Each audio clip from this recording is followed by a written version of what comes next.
Hello and welcome to another impromptu chat in my perspectives series.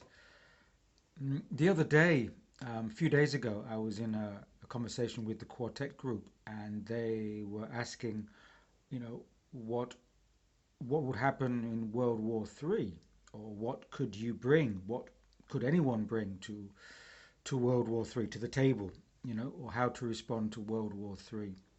Um, well, it's um, not the kind of scenario that anyone particularly wants to consider, and I'm very careful when it comes to kind of presenting such scenarios because a lot of these narratives are part of an external agenda.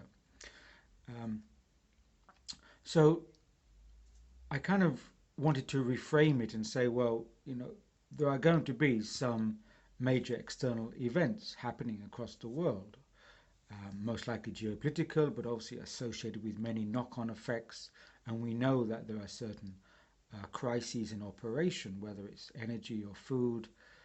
Um, so rather than say that a particular event is going to happen, because we have to be careful of predictive programming and these scenarios. But whatever is occurring, I would say we have to take it as a reality check.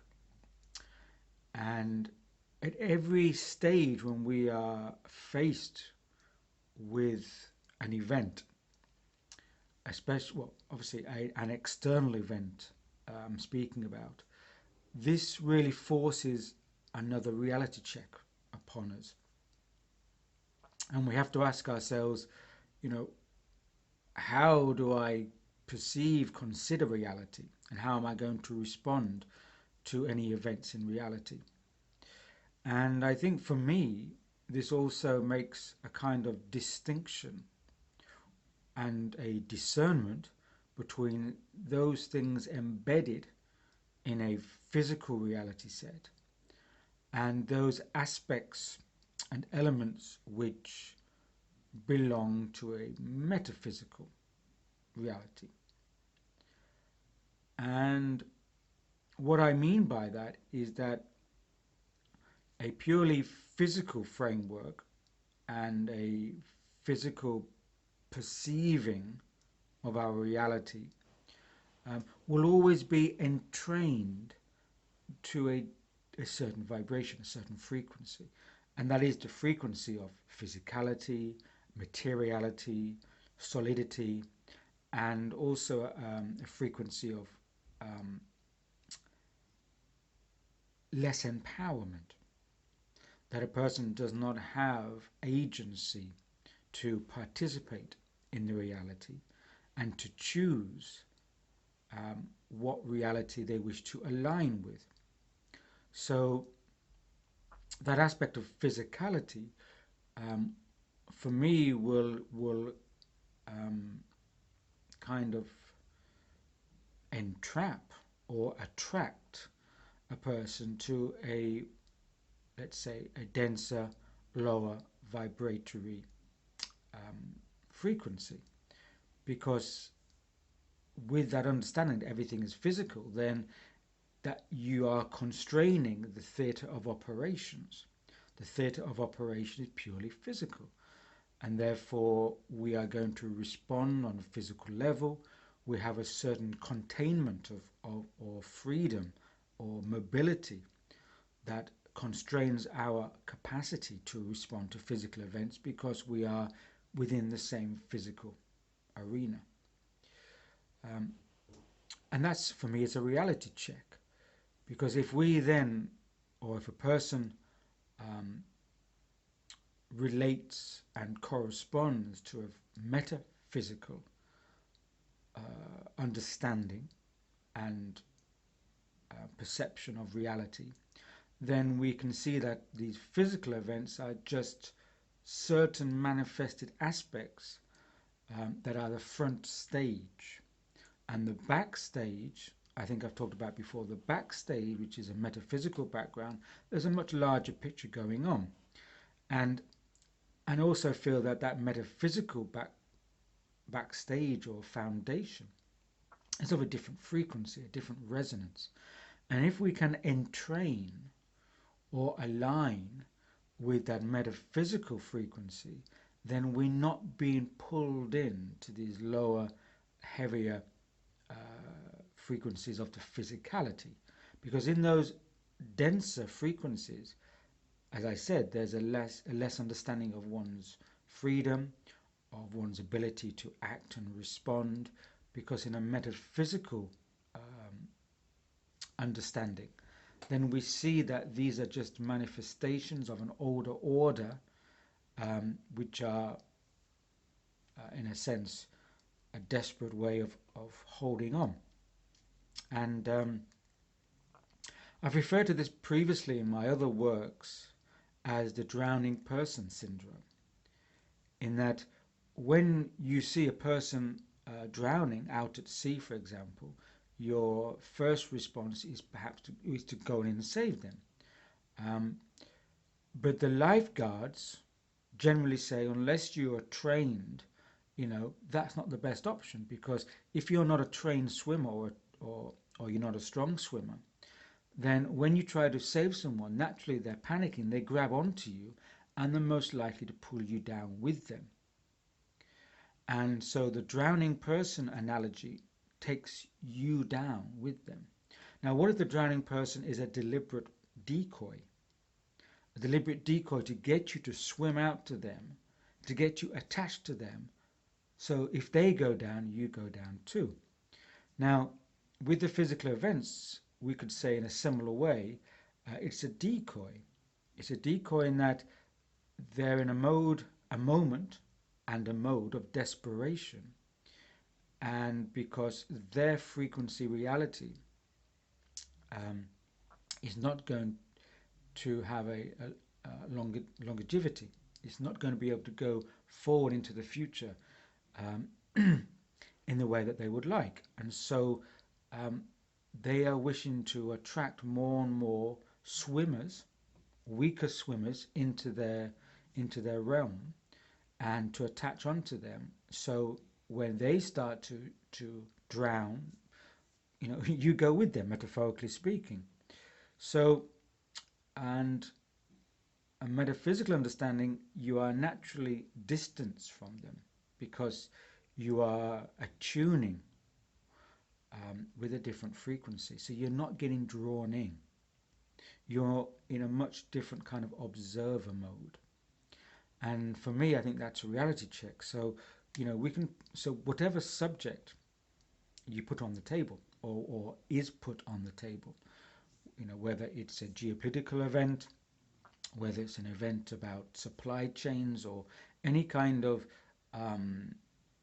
event which is supposed to create anxiety or uncertainty or instability, then by relating with that event and its attached energies of instability and anxiety, then we get pulled in like tentacles on the octopus. The octopus pulls us in. So I think it's very important in these times ahead, especially in this year, in the coming months, October, November, December of this year, 2022, is that there's going to be an acceleration of these octopus events, let's say, that is trying to pull us in by their tentacles. And it's very important to see beyond that. As I mentioned in the previous perspectives chat, I mentioned the story about what's the essential. The essential is to keep an eye on the fence and to see the nature of the fence. Because the fence is what keeps us in or keeps certain things inside. And the nature of the fence is that the boundary between what's beyond. So it's important to see the nature of that fence to see what's beyond. And also I mentioned again previously on a chat about the camel's perspective. When the camel's walking through the desert, it doesn't look at its hoofs, at the sand, because and then it may stumble because it can't see what kind of sand dunes are coming. But if the perspective is beyond, onto the horizon, you see what's coming, so you're better able to walk because you know what's going to come underfoot. Um, Recently, I was listening to a person speaking on another video, and they gave an interesting story. They said that when they were younger, they were practicing martial arts, and one of the things they do in martial arts is to break through the wood planks. We've seen it in the films and whatever, Bruce Lee breaking through the planks. And so naturally, the first attempt at this, everyone in the class just boom hit the wood planks and no doubt hurt their hand. And the instructor said, um, when you do this, do not focus on the plank. Focus on 6 inches below the plank, because that's where you want your hand to end up. You don't focus on the obstacle it's going to hit. You're going to focus on where you want your hand to finish. And by doing that, the exercise was much easier to break through the wood. And I think that's both, as it was told, is a true story, but I think it has a lot of merit, because if we focus on the obstacle, then it's going to become a barrier, because we're not able to see beyond, both in the physical terms and in the metaphysical terms. In the physical terms, we have to get to a certain place beyond the 6 inches below the plank, the horizon where the camel is walking. That's where we're going to get to. And by focusing on that, then we're not so much ingrained or entangled in the vibration of the obstacle. And also by a metaphysical understanding, we see that these events are going to happen, maybe inevitable, and no doubt necessary to pave the way to where we need to go in a much bigger picture. Often when we do a clean of the house or a spring clean, we have to, move around the furniture or sometimes throw furniture out, and you have to sweat, in preparing the house for the spring clean. So there's all these ways to understand the situation. So that's what I wanted to say, really, just coming on the back of that question about how to bring to World War III, because I don't want to, as I said, I don't want to call it event A or event B, just that when we are faced with obstacles, it's an opportunity to have a reality check and to ask oneself, what reality is important to me, and what kind of frequency am I going to align with. I don't want to sound woo or new age, but frequency is a reality, is a perception. You can have a dense state of the human condition when one is anxious or in fear, or you can have literally a lighter one when you think of the creative potentials that are going to come out of a situation.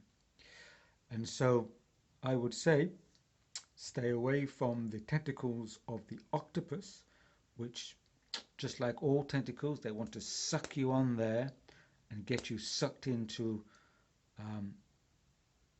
that domain, that reality set, that narrative, that density.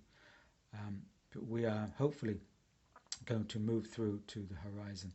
So that's my thought for this perspective. Keep those reality checks coming and keep them on the horizon, 6 inches below the wooden plank, so to speak. Okay, cheers.